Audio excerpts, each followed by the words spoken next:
So as a disclaimer, I'm fairly new to D&D. I only got into it about 10 months ago when my physics teacher offhandedly mentioned that he was a dark elf assassin posing as a chef, and it piqued my interest. So my friend and I had the brilliant idea to start our school's Dungeons & Dragons club. The teacher was totally on board and even brought in multiple books for us to use, and we had our first meeting a week or so later. We played a few official adventures while I worked on a homebrew campaign. I put a lot of effort into it, but didn't really understand the game that well, and it kinda showed, but I digress. So, on our first session of my campaign, the characters all introduced themselves. We had the Tabaxi Rogue, the Aasimar Sorcerer, the Dwarf Barbarian, the Lizardfolk Cleric, and another player who I don't remember all that well, as she dropped out rather quickly. They all go on a few adventures for a bit and have fun. This would all change with the arrival of that guy. That guy just so happens to remain one of my closest friends to this day. He only lives in my area for half the year and is in Colorado for the other half, so after the Colorado portion, he came here, and we were all excited to have him play D&D. We helped him make a character, a human paladin, who takes the oath of the common man, the communist oath, as he so happens to hold communistic beliefs. I introduced him to the world the same way I introduced the other characters, on a boat from the mainland to this sizable prison island, where a trail leads eventually to a dwarf's home. That guy arrives at the shore and is offloaded. The ship vanishes into a portal, gone. The Tabaxi Rogue happened to be nearby and walked down to see about this newcomer. He ended up seeing a hand axe flying towards his face.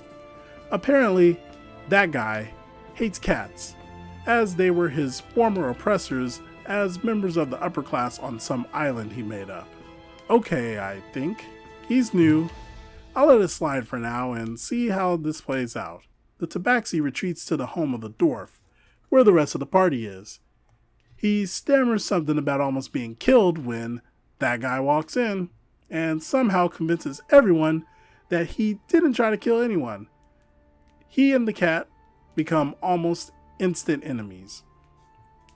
A few assassination attempts come and go, with that guy trying to light Tabaxi's tent on fire, with Tabaxi trying to sneak in and slit that guy's throat, etc.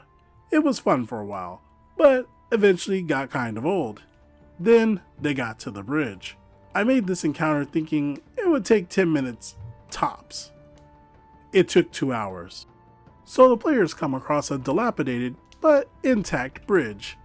It looks like it can support some weight, but not a lot. I tell them after decent investigation checks. I think that's pretty much that, and they'll cross one at a time, or have the lightest one carry gear over or something. Nah, that guy has an idea. And the lizard folk agrees to help him throw the dwarf across the 15-foot gap. I tell them to both roll strength, and mentally decide on a DC 30 combined roll as a success. They get a 29.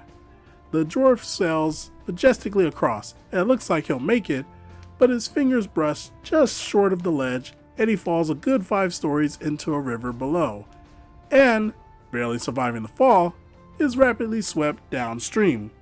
The cleric realizes his mistake and gets some rope out to go down, gets on the small riverbank, and chases the dwarf downstream. The Aasimar decides not to use rope and simply jump into the river. He is swept downstream.